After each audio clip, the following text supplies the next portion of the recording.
Excellent. Okay, so how many of you out there think that technology is a strategic differentiator? All right. How many of you view it as a necessary evil? And now the most important question: how many of you are thinking it's 4 o'clock here, but it's got to be 5 o'clock somewhere? So we're going to make this pretty quick. We're going to take you through 4 technology issues that every CEO should be aware of. And just because it's late in the afternoon, we're going to make it fun. We're going to gamify it, a word everybody likes. So take out your paper and pencil. As we take you through these 4 technology issues, I'd like you to rate yourself 1 to 5. At the end, we're going to score it and see where you're fair. Now, 1 is, wow, could really use some work on that. And 5 is going to be world class. I probably want to hire you at the way out here.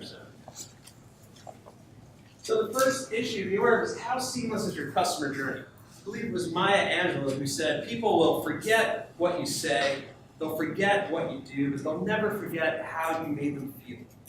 Okay, so the question is, how is technology supporting or impeding your customer journey? And I'll take it a step further. How many types of customers are there? A lot of people think there's one type. It's the people that you sell to, people that you buy from. I would argue that there's 2 types of customers. Those are your external customers, but there's internal customers as well. They're your employees. Your assets, your differentiator in the market. They show up every day at work expecting to treat customers well and achieve greatness for your company. But if the technology is not supporting them, it can be doldrum for them. So I'll tell you 2 stories to illustrate the point. First is a company that does testing of medical devices.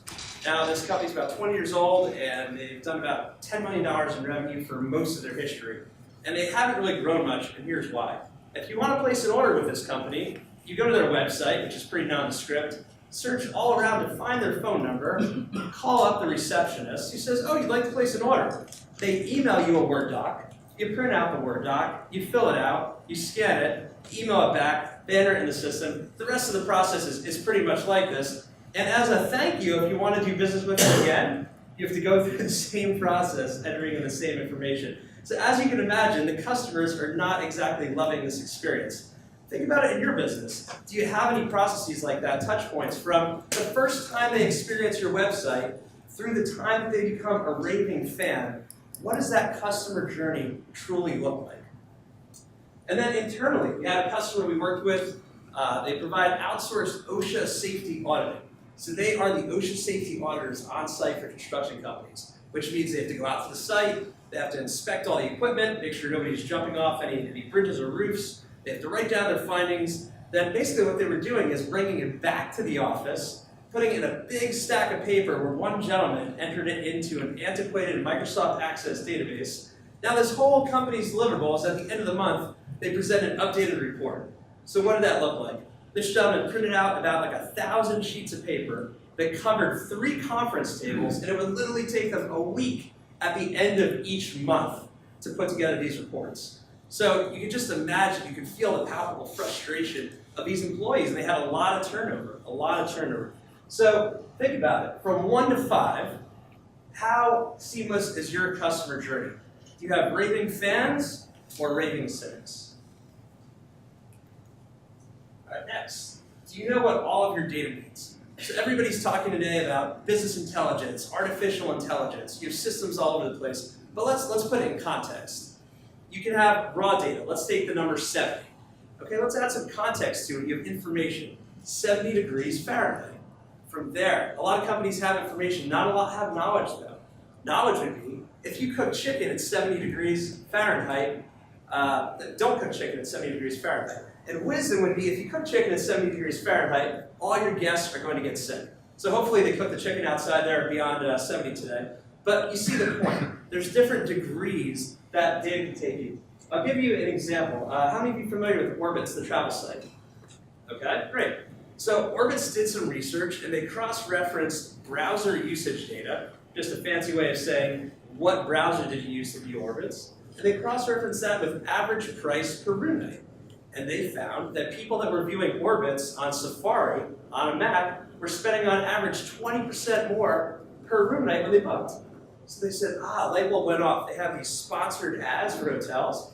And now, if you view Orbitz on a Mac versus on a PC, you'll see more expensive room nights advertised. The revenue went up. What a great insight. Another one, how many of you are familiar with American Pharaoh? Yeah, the racehorse that won the Grand Slam, Triple Crown, and yes, okay. So the interesting thing about that was not the horse's wins, but how they determined that that horse was going to win. There's a gentleman named Jeff Sater who famously, as opposed to all the other folks at the horse auctions where they decide what horses they're gonna pick, didn't look at pedigree, didn't look at anything else. He looked to gather data on these horses that no one else had used before. For example, he did things like actually measure the size of the horse's nostril, thinking that maybe that would impact the air intake. Ultimately, what he found by using a sonogram was that horses with larger left ventricles have higher capacity to run. And that's exactly it. If you look at American Pharaoh's left ventricle, it's amazingly much larger than other horses. So then the question becomes, what is all your data telling you, right? Where is the left ventricle in your business? How can you take all the data that's out there, your accounting system, your HR system, and external data as well? Maybe it's data on the weather, on market conditions. Who knows? But the question is, how much wisdom are you truly gleaning from your data? 1 through 5. All right. Next, topic on everybody's mind. How secure is your company? So how many of you out there were a victim of the recent Experian hack? I'm sorry to hear that, but I will tell you that, you know what, for those of you that didn't raise your hand, unfortunately in this day and age, it's not a matter of if, it's a matter of when. Okay, so what to do? What to do? There's so much information out there about security. It's so scary. We have all these systems. We want to take advantage of technology, but we're afraid of getting hacked. Well, I'd like to present you with a pretty straightforward framework. It's called the 3 A's. Assets, adversaries, and architecture. So no matter how technical you are, you can take this to the bank. So first is identifying your assets. And we're not only talking data, we're talking physical assets. You're talking your office, you're talking your safes, your files, and all your data. Intellectual property, customer lists, credit card numbers, PCI information. Think about what it is that has value to your company. Okay, next, adversaries. This is where it gets interesting. A lot of people envision a hacker as some guy at an internet cafe that looks pretty much like this hooded stranger here, and he's looking to steal your money. Well, not necessarily always. There are what we call hacktivists, politically motivated hackers from other countries that maybe you're not too pleased with the business you're in, who you're doing business with, right? It could be any number of things.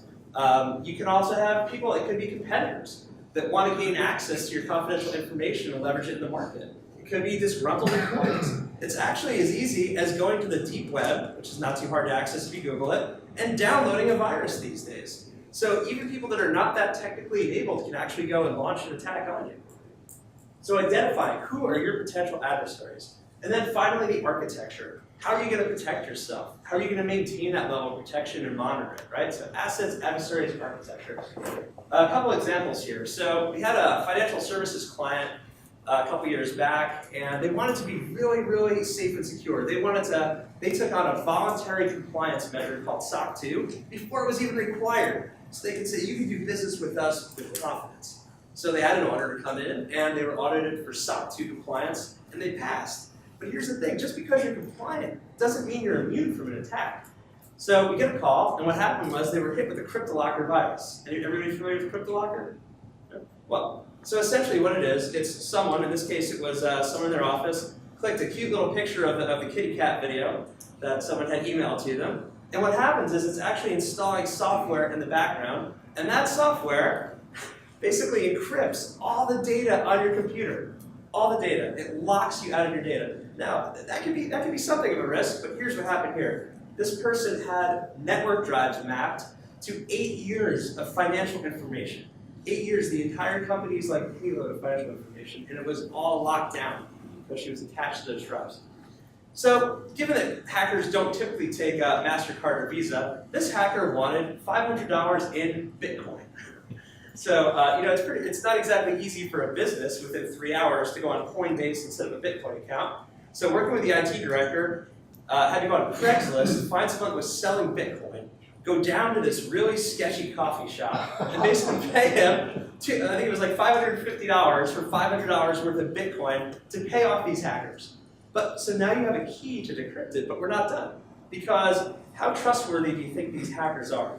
Super trustworthy. Yeah, exactly, right? Take to the bank. Exactly, take them to the bank. So what they do a lot of times is in these keys to decrypt, they'll put yet another virus. So it decrypts your data, but now they're watching you. They've got you covered, right? So best practices, you have to take all your servers, all your hardware offline, cleanse it, scrub it, pretty much throw out the hard drives, and basically go from scratch. So this company did make it through, but then after the fact, they did a best practice audit versus a compliance audit, found a ton of holes and fixed them.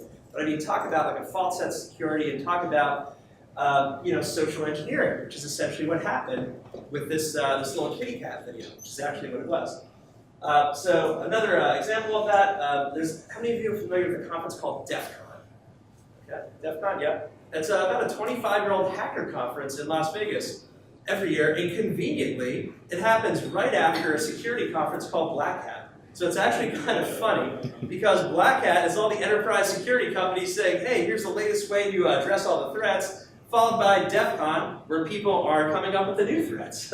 So it's actually supply and demand in the same room. Just to give you an idea of what this conference is like, they have something called the Wall of Shame. It's a projector on like a 30-foot screen, and it shows usernames and passwords for all the email accounts that they're able to hack for people who don't protect their phones well enough. So essentially, if you're not a security expert, you're locking your phone in a safe in the hotel room. You go to this place. Now, at DEF CON, they have it neatly organized, as hackers are, into little villages, okay? So they had one village, which is IoT, Internet of Things. You can go there and see the latest exploit on how they can hack a municipal water pump. Right? They have all these different kinds of exploits, but surprisingly, the highest attended village at DEF CON was the social engineering village. Amazing, right? So what they were doing in there is they had a little Lucite phone booth, and the challenge was to see who could most quickly call up a Verizon phone rep, pretending that they were their IT department, and get them to click on a nefarious link.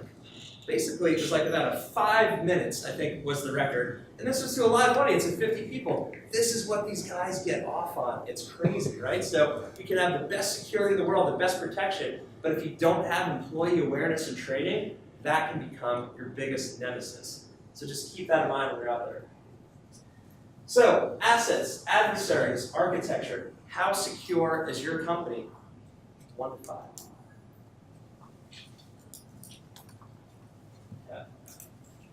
So last point, how cost effectively is your technology being used? So how many of you out there feel that your technology is cost effective? Okay. And now, the real question, how many of you out there actually consider your technology a profit center? Yeah, because I mean, that's really what it should be. I propose that business strategy gets broken down into only 4 buckets, right? Increasing revenue, decreasing expenses, maximizing efficiency, and maintaining compliance. So the question is, how is technology being used in those buckets to drive the bottom line? Let's look at increasing revenue. For example, we had a client that was doing real estate recruiting websites, working with a lot of realtors. And they had this awareness that they found that these realtors were really not good at maintaining a social media presence, although everybody was looking for them on social media.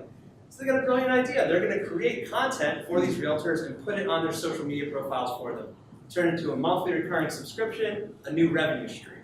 So what can you be doing with your customers? Is there some kind of recurring subscription-based offering you can put out there for them? Can you do some kind of like mobile strategy that makes it easier to buy from you, that keeps them more informed? What can you be doing to increasing revenue? Now, how about decreasing expenses? Do you have any legacy servers, old applications where you're just paying like ridiculous amounts of money for maintenance agreements, things aren't working? You have a data center that's actually in your building when literally you could be paying a quarter of the price by putting everything in the cloud. What can you do to actually decrease your expenses? And then maximizing efficiency. If you look at all your processes, like we were talking about before, the customer experience, almost guaranteed there's going to be some places where you can go paperless, where you can automate a little bit. Not only is it going to improve your customer experience, it's going to make things more efficient, again, which drives profit to the bottom line. And if any of you out there have to deal with compliance, whether it's PCI or otherwise, everyone knows what an administrative nightmare that can be. So looking at how you can use technology just to make that easier for you so you don't have to deal with it. So 1 to 5, how cost effectively is technology being used? How close are you to having technology be a profit center for your business? All right, so let's add it all up and we'll see how the room did. Everybody have their numbers ready? Yeah? Great, okay. So who here is 18 to 20? 18 employees? Good, all right, you're hired. My CIF. Oh, perfect, great. Okay, 12 to 17. Okay, how about the 4 to 11s? Interesting. Great. Thank you for sharing. Hopefully you found the exercise informative. And I'll leave you with this. Now that we have an awareness of some key technology issues, how complete is your technology roadmap? So I'd like to ask, how many of you in here have a strategic roadmap? And how about a technology roadmap to go with it? It's updated, right? I mean, it's a real opportunity. So if you have a technology leader in-house, they should be providing this for you. Looking at risks, looking at opportunities, and reconciling it with your corporate strategy to do what we were talking about, right? Increase revenue, decrease expense, maximize efficiency, maintain compliance. If you don't have a technology leader that's giving this to you, find one, rent one, but if you don't have one, it's you. Okay, because keep in mind that if you don't know where you're going, then any road or digital superhighway will get you there. So thank you for your time.